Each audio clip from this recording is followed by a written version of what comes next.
Iceland, a country like no other, emerged in the center of the North Atlantic before it was settled over 1,000 years ago by Norwegian Vikings. Imagine 300,000 people living on a territory as big as France.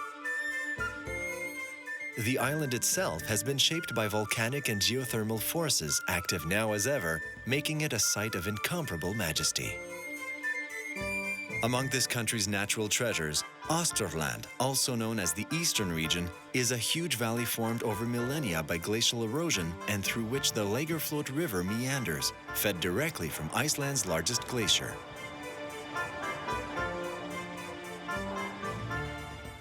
The central part of the river widens at the city of Eyjólfsstaðir, forming the lake called Logurinn, or Lagarfjlot, which at first glance has the appearance of being just another tranquil body of water. However, this large lake with a depth of over 100 meters or 320 feet hides a mystery. For several centuries, a giant worm known as Lagarfljótamurinn was sighted in the lake. Living witnesses number in the dozens. Recently, one of them even managed to capture images of the creature. Já, maður alltaf trúað að ormurinn væri hérna, Lagarfljótsormurinn væri í fljótinu. They saw something move up and down, humps or something. People have been seeing these kinds of humps coming up from the lake surface. Well, we have the records of some kind of a monster living in the lake.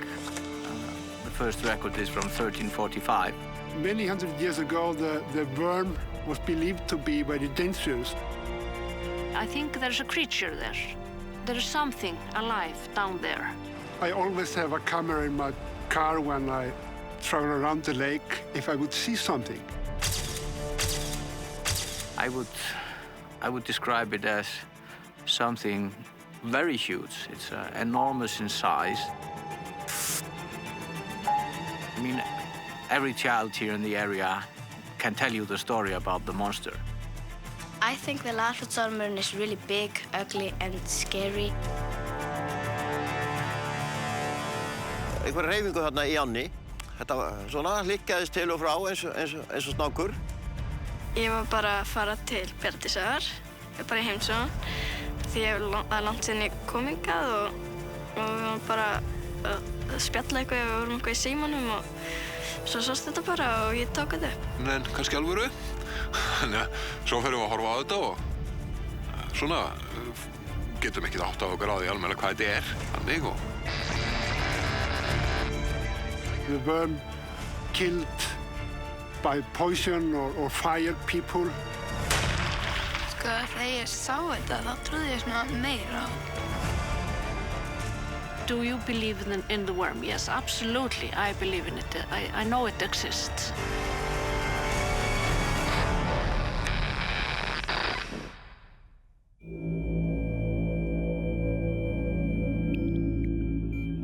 The Lagarfljótamurinn lives in Lagarfjlot, the third largest lake in Iceland, spanning 53 square kilometers or 20 square miles. Filled with sediment from the glacier that feeds it, the lake's gray color and opacity have helped keep this mystery alive. This lake is, it's deep. It goes down to at least 112 meters. The glacier dug it down in the ice age. It has a very, very much volume because, well, the surface of the lake, the altitude of the surface of the lake is about 20 meters above sea level. But the bottom of the lake, well, where it is deepest, it is more than 112 meters deep. We have this 80 meters below sea level of the lake, and that is rather unusual in Iceland. It's not transparent, as many lakes are, because it's glacier water.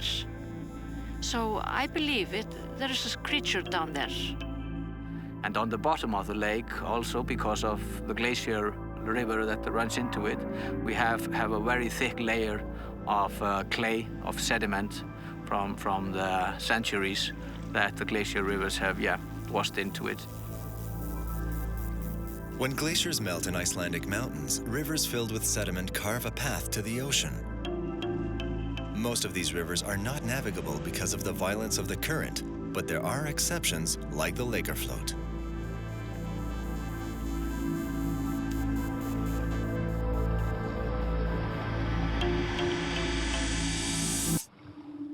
Among the residents who live around the erosion basin, the famous Lagarfjlot Lake, everyone knows at least one person who has seen the terrible creature emerge from its surface. The people that has told me the story of the worm are people I trust very much. My neighbor, Valdemar, he's a very down-to-earth person, and he was working with several other men putting a telephone cable in the lake, and they had a lot of trouble with the worm because he bit the telephone cable. Það var aldrei neitt vafi á því eftir við sáum hvers konar meðferð kapallinn hefði fengið að sko þarna var eitthvað óhemju sterkt, mikið afl sem gat gert þetta. Kapallinn var, eins og ég sagði, svo sterkur, sérstaklega framleiddur. Þetta kallað armering, þessi styrking utan á köflunum og ekkert venjulegt afl getur gert þetta. Þetta eins og að vefja upp járnkarla að gera þetta. Svoleiðis að við verðum bæði hræddir og hissa þegar við áttuðum á okkur á því hvað við höfum gert. Ekki neinum vafa það að þarna var sá gamli á ferðinni. It was totally unexplainable how it could be twisted so much because it was so strong that they thought it was impossible, and the technicians there they just had no explanation of it other than this very good explanation that it had been in contact with the monster. And the monster didn't like this cable to go over its back.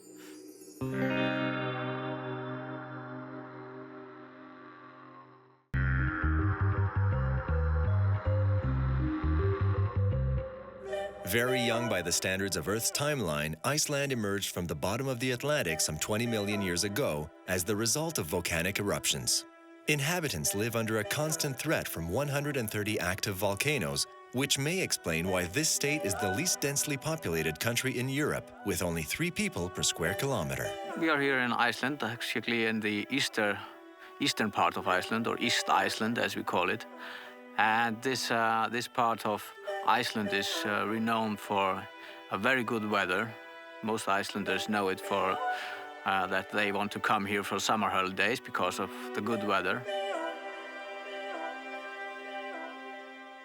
We are here in the valley of Fljótsdalur, or the Fljótsdalur Valley, and through it runs this river, which is a glacier river coming from all the way from the Vatnajökull glacier.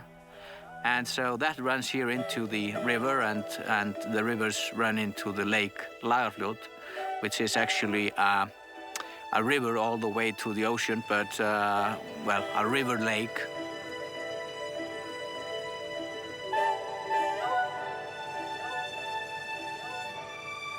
Well, we have the records of some kind of a monster living in the lake. The first record is from 1345. So it's quite old, and it's mentioned actually in all the annals or the chronicles of Iceland through the centuries. Some sightings every century. We have very well-written annals through the centuries, and there you can read about the worm that has been seen various places in the lake, and by whom and when and how. The presence of religious missions allowed Iceland to keep a fairly accurate record of its history. Icelandic annals make explicit mention of the appearance of a monster here and there over the centuries, beginning in 1345. I was surprised to see how much was written about it. We have a lot of descriptions of old parishes in Iceland, that also tell us about the life of the people and the nature. And even there, you have several times stories about the worm. Mainly, well, people at least tried to connect it with that, okay, if the monster was seen here at the Lake Lagarfjlot, people could expect something very dreadful to happen in the nature. Some eruptions, earthquakes, or a very hard winter following. So it was this belief that it occurred only when something dreadful was going to happen.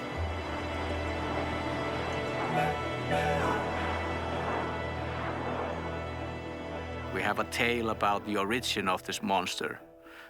This beautiful little tale about the girl and the gold ring. Or the legend about the Lagarfljótsormur is very, very old, and it's in every folk tale collection you have in Iceland. Once was a little girl, and her mother gave her a little golden ring. And she put the gold in a box, and she was told to put a little worm under the gold, and then it would grow. So she put the worm on the gold, hoping the gold would grow. But the gold didn't grow, just the worm. It was a giant worm, and she was so afraid, and she threw the box in the lake. And then it became this monster that attacked farmers and destroyed the harvest for the farmers. Icelanders asked some Finns to come and help us. They came and they tell that they met this big monster out close to the sea that was like a big seal. And then they met this big skate with this, I think, 9 tails with poison claws. And one of the Finns, he got hurt by this poison claws, so he had to stop. And the name of that place is Finnstaðanes. It means where the Finn stop. So the story lives in the names of the surroundings. It is said that the Finns, the magicians from North Norway that came here, or from Lapland, that they managed, after a very hard struggle, they managed to chain it down on the head and the tail. So for that reason, you only see the humps coming up. Well, it has been kept alive because people has been seeing it so often through the centuries. We have the same descriptions from people that, well, even not have read the tale.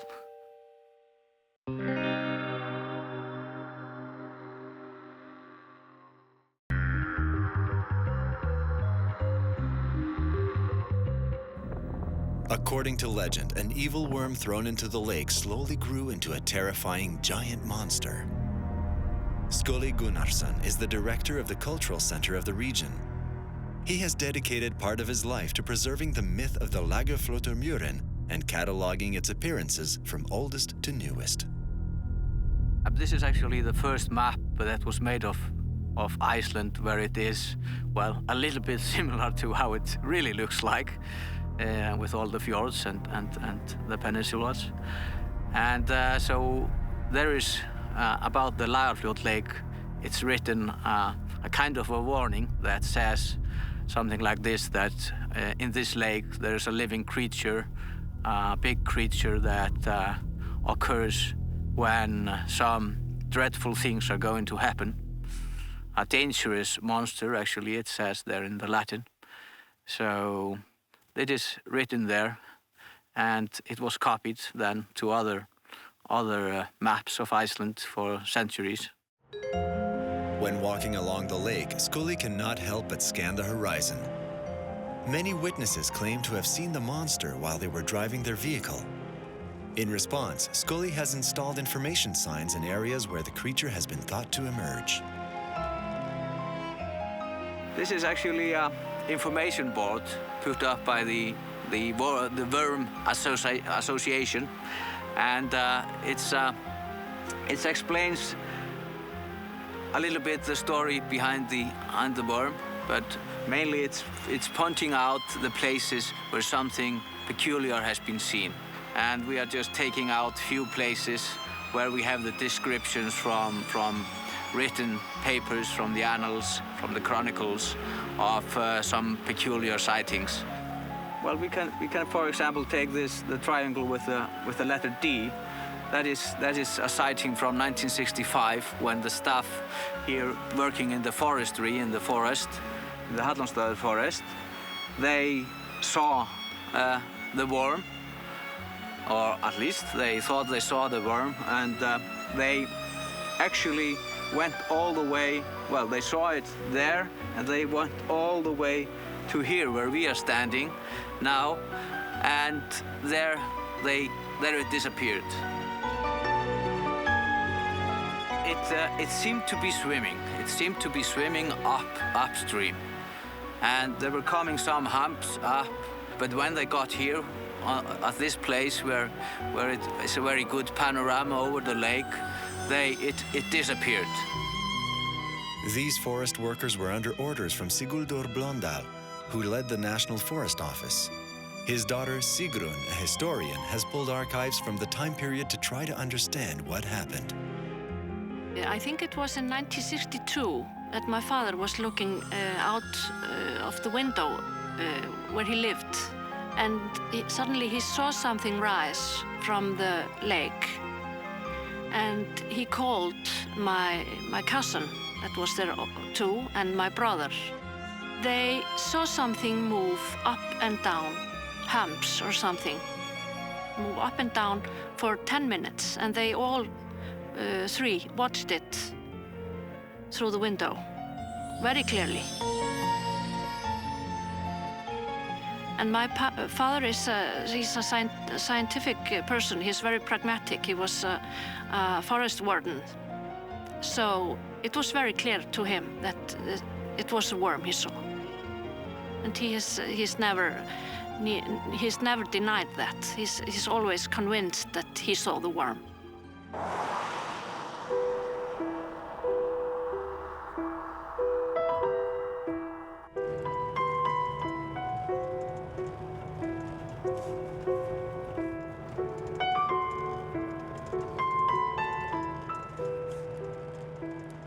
Ég og Bjarni Stiljó og Ásdís vorum á leiðinni hérna upp eftir frá Íslum. Og Ásdís var að koma í heimsókn. Þegar ég kem hérna yfir hæðina fyrir utan, þá sé ég eitthvað á fljótinu og... Stelpur, sjáðu þarna, er þetta Lagarfjlotsormurinn þarna? Segi eitthvað í stelpuna, sjáðu þarna Lagarfjlotsormurinn? Ég man ekki alveg, en sko við vorum allan á leiðinni heim hingað og við vorum bara eitthvað svona í bílnum á leiðinni hingað og vorum bara að tala saman og eitthvað sliðis og svo sáum við þetta. Og við keyrðum svona lengra þangað til að sjá þetta betur. Þannig að ég hélt að þetta væri bara svona ormur svona eins og lifra eða eitthvað neginn. En þú veist, ég sá ekki beint hvernig þetta var, sko. Það var bara eitthvað svona gusa upp á vatninu þegar ég tók þetta upp hana. Við erum bara áfram og horfum á þetta og þannig að þær taka upp, eða Ásdís tekur upp þarna símann og tekur myndir af þessu. Þannig að, þannig að við teljum að við séum Lagarfjlotsorminn þarna. Ég hélt bara strax að það var Lagarfjlotsormurinn, sko. Nei, ekki fyrir en ég setti þetta á YouTube og bara þegar fólk voru að tala með mig þetta. Hvað er þetta? Hvað er þetta?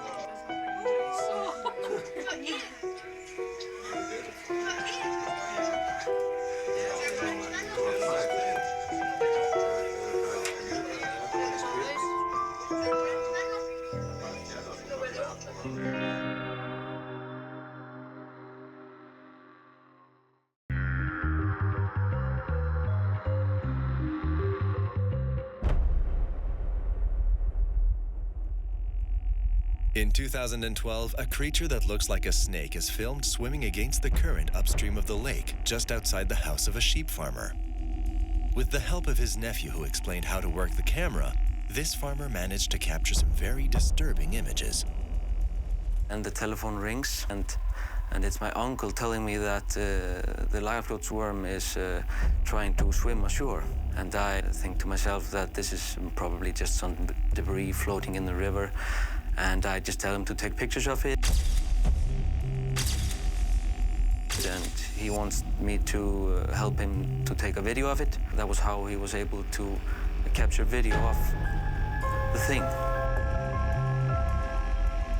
Hringdi í sjónvarpsfréttamanninn og ætlaði að fá hann til að taka mynd af þessu fyrirbæri, en þá var hann í fríi. Og ég átti myndavél en kunni ekki á hana.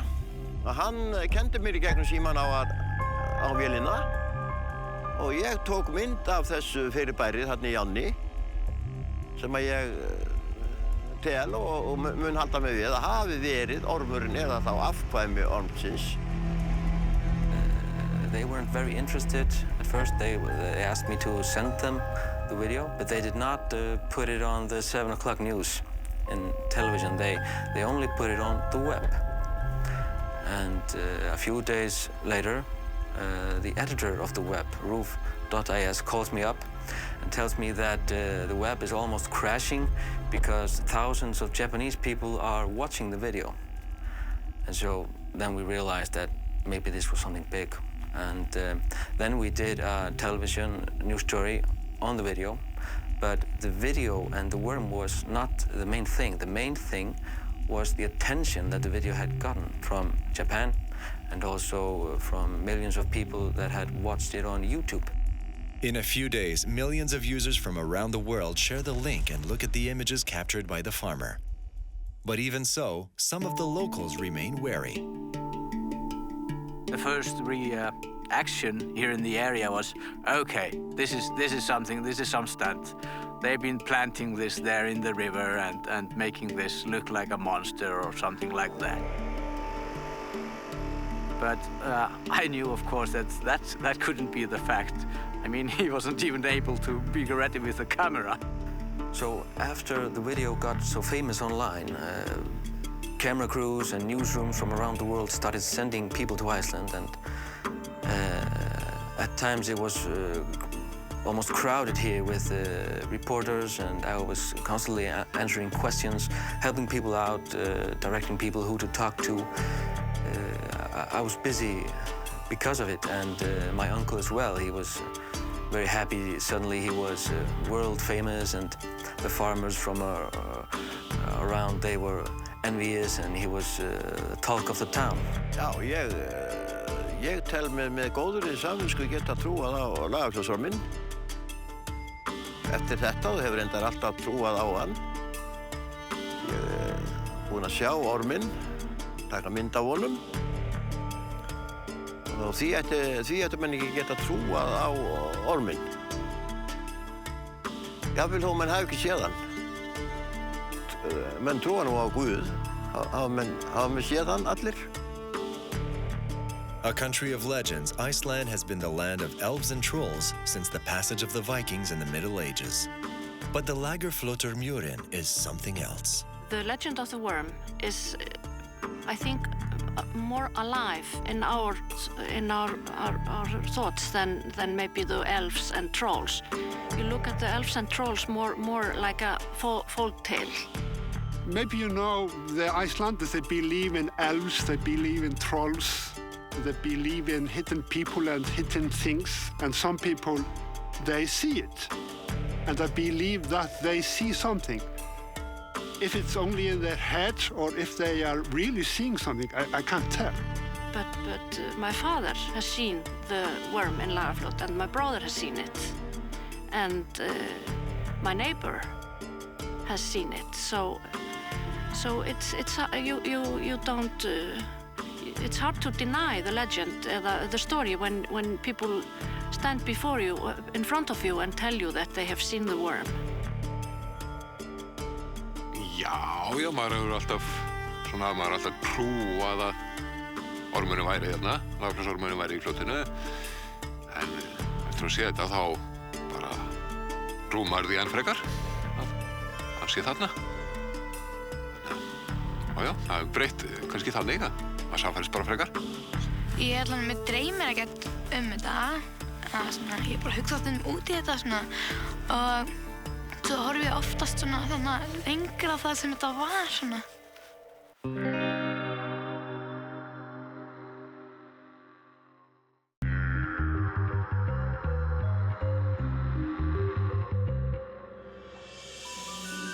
In recent years, several theories have been advanced to explain what the dozens of witnesses believe they saw in the Lagarfljot lake. Skarfedin Porason is a biologist at the University of Iceland. He studies reindeer populations and is intimately familiar with the lake, which he encounters on a daily basis as part of his research. And although he remains skeptical, his camera is never far away.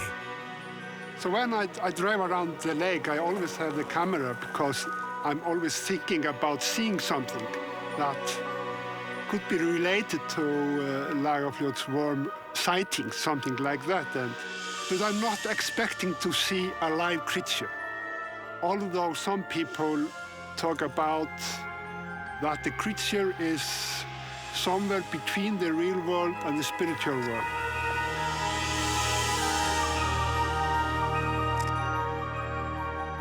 I don't believe that a real creature exists, but I believe that many people, they sense or feel something that they say is a creature. I can't believe it because the creature have to eat, you have to breathe, it have to breathe, and I don't think it's an environment for a creature to do that in this lake. If it's a fish-like creature, it have gills. But if it's something like a reptile, like Nessie in Scotland, Nessie is, people that believe in Nessie believed it was a plesiosaurus, a reptile. But they became extinct 60 million years ago. The oldest rock in Iceland is only about 15 million years old. And the lake is young. So it's difficult to see what kind of creature should live in the lake. It would seem, therefore, to be impossible for a giant creature to survive in Lagarfljot Lake. But thanks to the high quantity of sediment and glacial debris found in the lake, conducting a proper survey of what exactly is in the water is difficult. The water running into it is a glacial water, so there's a lot of floating sediment. The lake go down to more than 100 meters, and the sediment is very thick. Up there, it's 100 meters thick, and in the sediment we have vegetation coming from the wood on the sides of the lake. This vegetation trapped in sediment ferments in the depths of the lake and can release pockets of gas that then rise to the lake's surface. So maybe we have some small earthquake or something happen, and the bubble goes up, and then they look like a humpback on the water. Gas sometimes comes up from the bottom of the lake like it's erupting. Gas can erupt from the bottom of the lake, so it looks like something is rising from the lake, but it's actually just air and leaves and debris.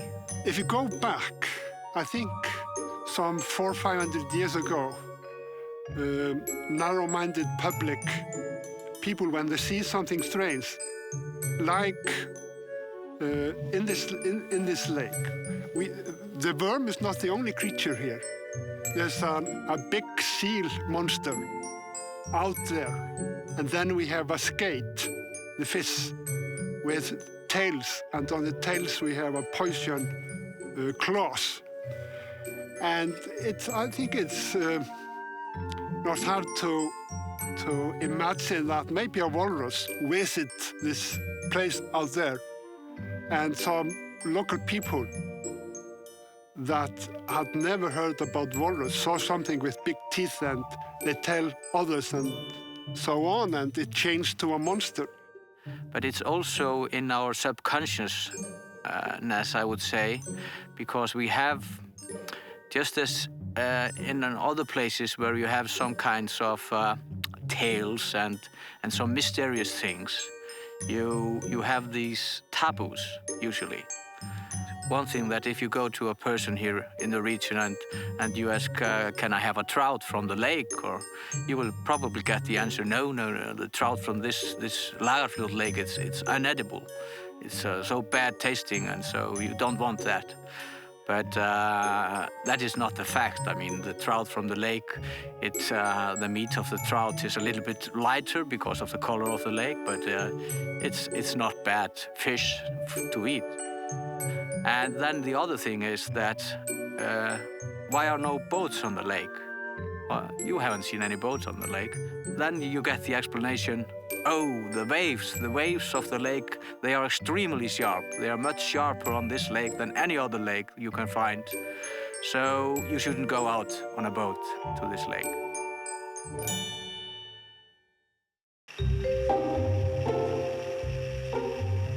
I think that in Japan, as in Iceland, there are a lot of myths.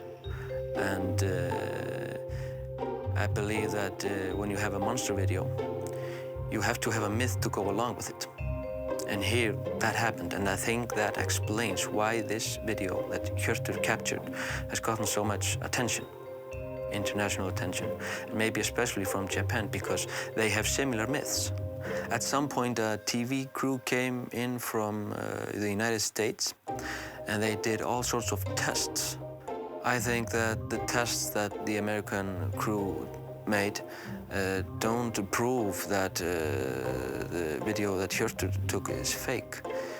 It only proves that debris floating in the river can look like a monster is swimming, but that doesn't tell us anything about what Hjörtur actually captured on his film. And what about the strange phenomenon captured on camera in Birgir Brageson's car? The video that the girl shot of some phenomenon, something happening on the lake, I think it's just some weather phenomenon. It's a little cyclop going over the water. We see it inland where it moves over land, taking up dust, and so I think we have a natural explanation. I believe that we have two types of worms in the lake. There's the old 600 or 700 year old giant monster that might be living there, but I doubt it. And then there is the undiscovered organism. I don't believe in the 600 or 700 year giant monster, but I don't want to rule out that there might be an undiscovered life form living in the silt at the bottom of the lake. Ultimately, until proof of Lagarflot's existence is produced, strange phenomena observed on the lake will continue to fuel belief in the legends of this rich region of Iceland.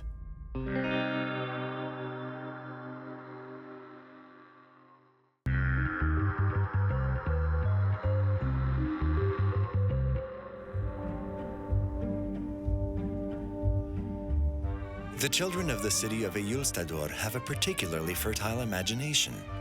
How could it be otherwise, given that their school is located just across from Lake Lagarfljot? I think young children, they believe very clearly in it. They absolutely believe that the worm is alive. And I asked my son, that is 8 years old, do you believe in the worm? Yes, absolutely, I believe in it. I know it exists, and he described it for me, what it looked like. So it's very, very clear in his mind. It's important because it's part of the community and it's part of our history, and it's linked with the imagination of the kids. When they do arts or drawings, something like that, they often draw the worm, and it helps them with their imagination, and it comes out in that way. And we use the saga when we teach them about the area, history of the area. It starts with there was a little girl, and her mother gave her a little gold ring. That she opened the box and she was very afraid.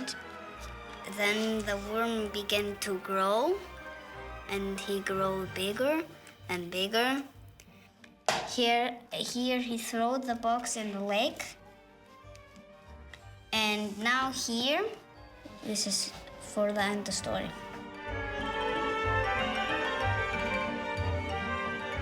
I think it's very important because when I was a child, I was born here in the neighborhood. We really believed there were monsters in the lake. And we always were beware of it, and it was like part of the nature and very exciting. We are trying to keep it alive because, of course, it's nice to have a monster because today it's not eating people anymore. So you don't need to be afraid of it. This thing is made from clay, and this is special for me because my daughter was very young. She was in 2nd class, and she decided to make Lagarfjlotsorm, and I did not tell her to make Lagarfjlotsorm. It was her decision. It's not big deal. It's not big deal that there are trees here around us, and it's also not big deal that there's mountain and there's lake and there are houses and we have this environment, and we have also this creature in the lake, and it's not big deal. It's just a common thing in our life.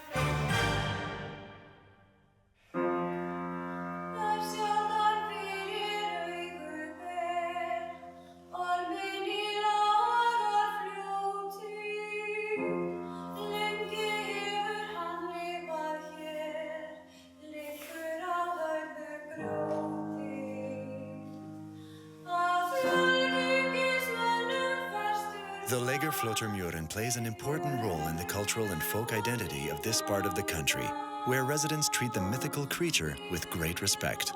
There is no talk here of making a promotional or commercial effigy to attract tourists. Main reason I think Icelandic people come to visit Fljótsdalshérað is it's so green. We have the trees here that most part of Iceland, they don't have as much trees as we do here. People love to visit because it's a great destination for families, and it has a beautiful scenery.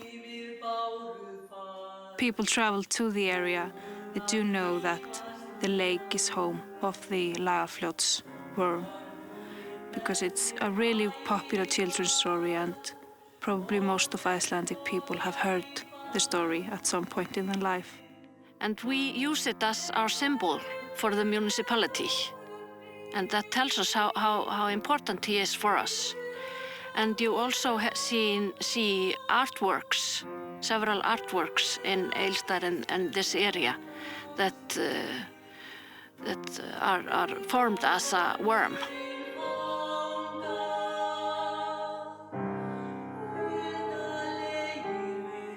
The poem is about the Lagarfljot's worm. It's tied to Húsatangi over there where the poem lived. So it was a very real thing to him, or at least he thinks a lot about it. And my daughter took this poem and made a tune and played it on a piano, and my wife and second daughter performed it in the church in Egilsstaðir last year. I think it's just an indication of that everybody knows about the worm. Everybody looks at the lake when they are driving around it, hoping to see something or expecting. So the worm is very much alive today.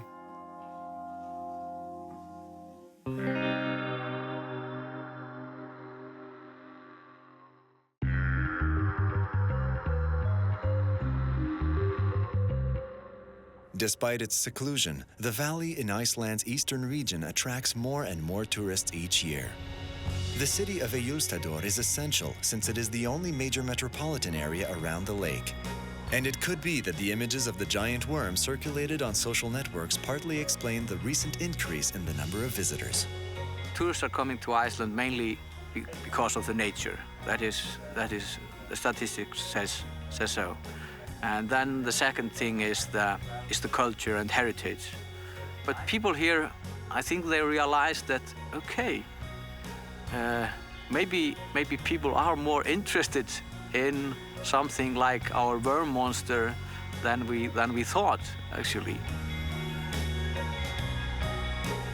Meet the Locals is a program that we are doing, Tanni Travel, with local people in East Iceland, where we invite people to come as guests and saying goodbye as friends.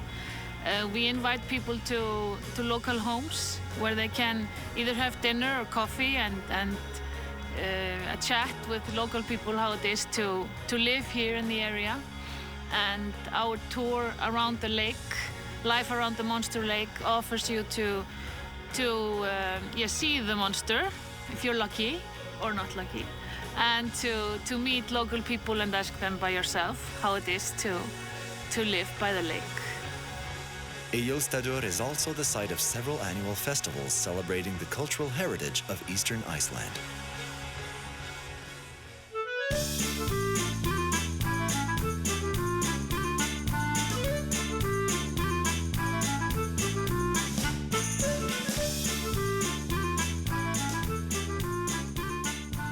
The possible existence of a strange creature in Lake Lagarfjlot provides a pretext to hold the region's most important annual festival, Ormteiti, which opens with a big party. Each August, visitors from across the country come to attend the parades, concerts, and cultural events that animate the city for an entire week.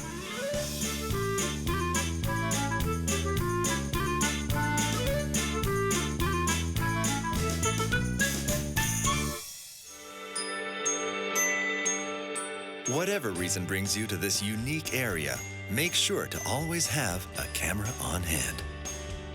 The tourists that visit the lake area through us are mostly from the UK and America. But we also have a lot of people from Germany. And we get many requests from both Canada, we've had requests from Mexico, Australia. Nei, ég hef aldrei séð skrímslið og ekkert sem að tengist því annað en þetta. En frá því ég kom hérna fyrir meira en hálfri öld, þá hef ég oft heyrt talað skrímslið. Ég hef lesið margar gamlar sögur skrímslið. Ormurinn, hann menningarsögulegt fyrirbæri hér slóðir. Og ég held að trúi margir, flest allir héraðsbúar, að ormurinn sé til.